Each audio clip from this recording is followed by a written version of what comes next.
Oi, hoje eu vou trazer aqui para vocês os livros que foram mais especiais para mim ao longo aí de 2025. Claro, né? Como educadora eu leio bastante, eu consumo muitos livros, mas sempre tem aqueles ali que mexem com a gente, né? E aí eu vou começar falando aqui um pouquinho sobre eles. Então, o primeiro livro, A Mágica de Pensar Grande.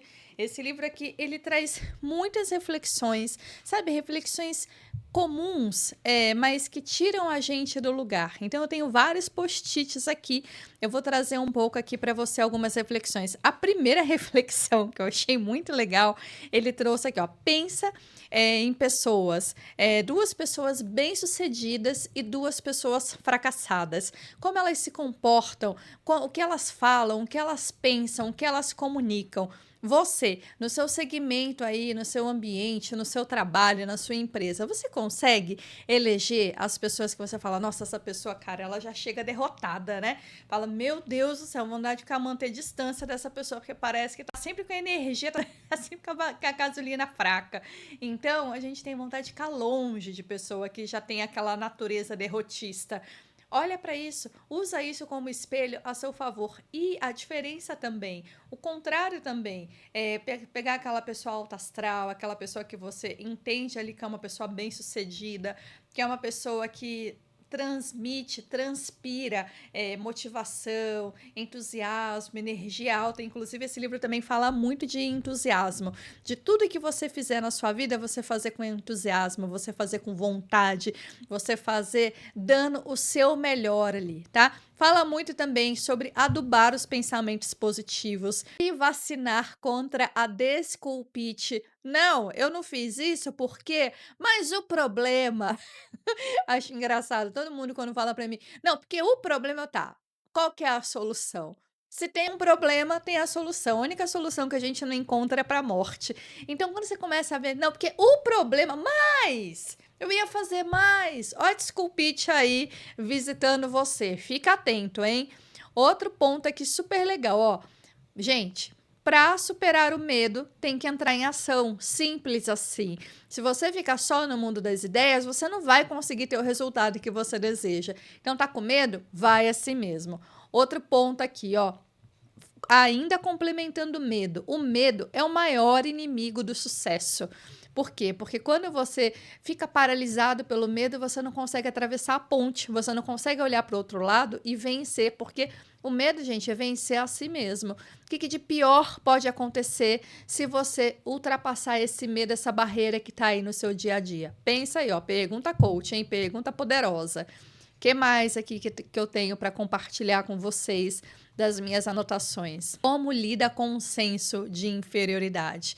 Em alguma medida, assim, em algum momento, a gente percebe uma pessoa que está numa linha progressiva acima da nossa, está num degrau acima do nosso, só que ao invés de a gente olhar isso assim, colocando para baixo, olha para isso como uma janela de oportunidade de o que eu posso aprender com essa pessoa. Gente, esse livro aqui, ele fala essencialmente de mentalidade. Mentalidade é tudo. Você controlar os pensamentos positivos, positivos não, falei errado, controlar os pensamentos negativos, investir em pensamentos que reforcem aquilo que você quer, sabe? Esses dias eu estava aqui com uma dificuldade aqui com o meu computador e aí eu fui pesquisando, eu fui desenvolvendo. Em outros tempos eu já ia fechar ele e eu ia levar ele direto para uma assistência técnica aqui que sempre me ajuda. Dessa vez não, eu tentei umas 2, 3 horas até eu alcançar o objetivo que eu queria. Eu resolvi o problema. Então, olha o autocontrole, gente, isso é inteligência emocional na prática. Isso é você dominar as emoções negativas no seu dia a dia. Então, aprende a fazer essa autogestão das suas emoções, tá? Ele fala aqui, né, uma coisa muito legal aqui, de gratidão, de você escolher aí as coisas pelas quais você é grato na hora de dormir. Tem aqui uma questão, para você avaliar como o livro, né? É a mágica de pensar grande. Olha que legal essa parte aqui. Faça o teste para medir o tamanho do seu pensamento. Uma situação. Futuro. A pessoa que pensa pequena, ela sempre vê limitação no futuro. A pessoa que pensa grande, ela vê o futuro como promissor, ela vê confiança, ela sente confiança nisso, tá? Erros. Nossa, isso é clássico, hein? Pessoa que tem a mente pequena, ela amplia os pequenos erros e transforma em um grande problema. Já as pessoas com a mentalidade grande ignoram os erros e pensam em como você administra as consequências. Outra questão aqui, ó, problemas financeiros. A pessoa que pensa pequeno, ela imagina meios para economizar, para economizar, para economizar, para economizar. Quem pensa grande, pensa em como ganhar mais. Então, eu tô com esse problema aqui, eu quero trocar de carro, como eu posso ganhar mais? O que eu posso fazer de diferente, tá vendo? Porque quem pensa pequeno se diminui, encolhe para caber. Quem pensa grande, não. Pensa em estratégias para alavancar a situação e superar a situação, tá? Então, assim, eu acho que aqui, para finalizar, deixa eu ver se tem mais alguma coisa super importante aqui. Falei já do entusiasmo, aprender a viver com mais leveza, deixar a vida viver, né? Deixar, não é para tipo você não ter meta, para você não ter objetivo, para você não ter planejamento, mas é viver um dia de cada vez e diante dos obstáculos, diante das situações desafiadoras, é a vida acontecendo. Esses dias eu fui para um evento e aí peguei um caminho diferente do que eu estava acostumada por ser rodízio.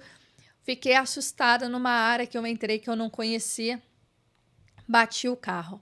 Em outros tempos eu ia ficar me lamentando, ia ficar me lamuriando, não. Falei, qual é o aprendizado que eu tenho tiro daqui hoje? Nunca mais eu vou andar em trajetos que eu não conheço. Vou para um evento que é o dia de rodízio, eu espero passar o rodízio e depois eu vou.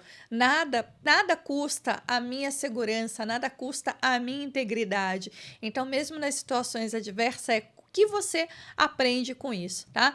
Então, assim, aprender esse autodomínio e ver beleza em tudo que há, olhar para as situações como oportunidades aí de aprendizado, tá? Acho que esse foi aqui, ó. Aqui do medo eu já falei, então acho que é isso. Necessário sempre aprender algo com as experiências negativas, que foi o exemplo que eu acabei de trazer. Esse livro aqui é um livro muito legal, muito querido, e é aquele livro para de vez em quando, sabe? Você, tanto que aqui, ó, a força idealizadora do pensamento construtivo. Ele vai trazendo reflexões para gente sempre tirar o melhor proveito da situação, tá? Segundo livro é um livro antigo, chama A Autoestima do Meu Filho. Eu já li esse livro faz muito tempo e recentemente eu acabei buscando ler ele novamente. Gente, porque assim, eu até tive uma experiência com o meu filho. Um dia ele foi fazer uma atividade na escola e ele falou assim pra mim, mamãe, eu não sou bom nisso. Eu, como assim, cara? Né? Meu filho tem 8 anos. Eu falei, você tá com 8, tá começando a vida escolar agora e já tá falando que não é bom nisso? Que história é essa? Também um susto, né? E aí, fui dar uma lida um pouco nesse livro. E assim, gente, todos os problemas que eu atendo de pessoas tá muito relacionado a essa questão da autoestima. E o que é autoestima? É o autoconceito que eu tenho de uma determinada situação. E muito desse autoconceito é validado pelo externo e pelas evidências que eu gostaria de ter e eu não estou tendo.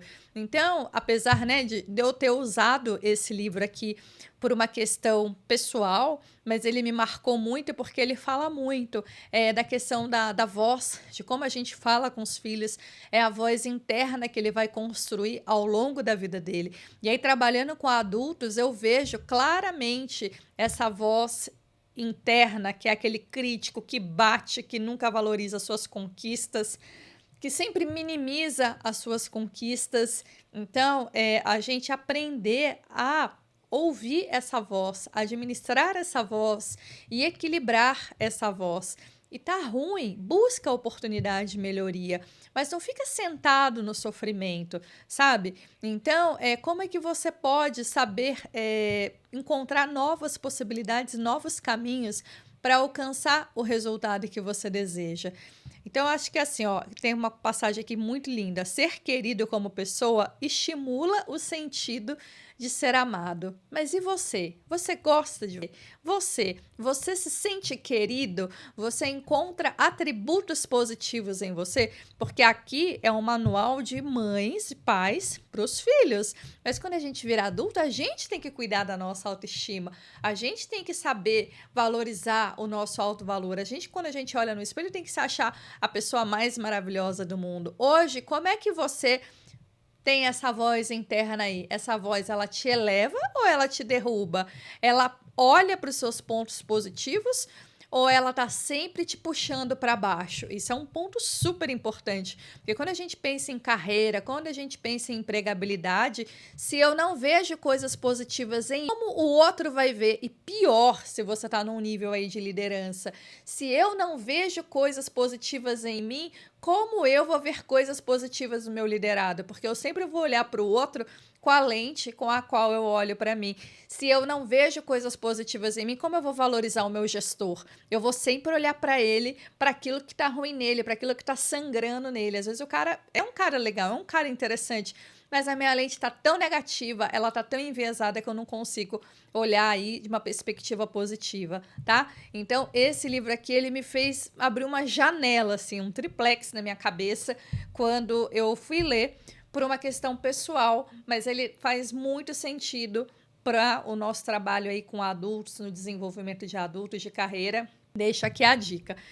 E o último, A Boa Sorte, é um livro querido, é um livro que você senta numa tarde, em 2 dias, no máximo, 2 dias, você termina ele e basicamente ele fala que a sua sorte é você que cria, as oportunidades é você que cria. Você pode ficar se lamentando, reclamando ou arregaçar a manga e fazer acontecer e construir a sua sorte, porque quem faz a sua sorte é você. Eu vou deixar os links desses livros aqui na Amazon, caso você tenha interesse em adquiri-los. Me deixe saber aqui nos comentários se tem algum livro aí que você gostaria que eu trouxesse aqui uma reflexão. E eu espero você no próximo vídeo. Até lá, tchau!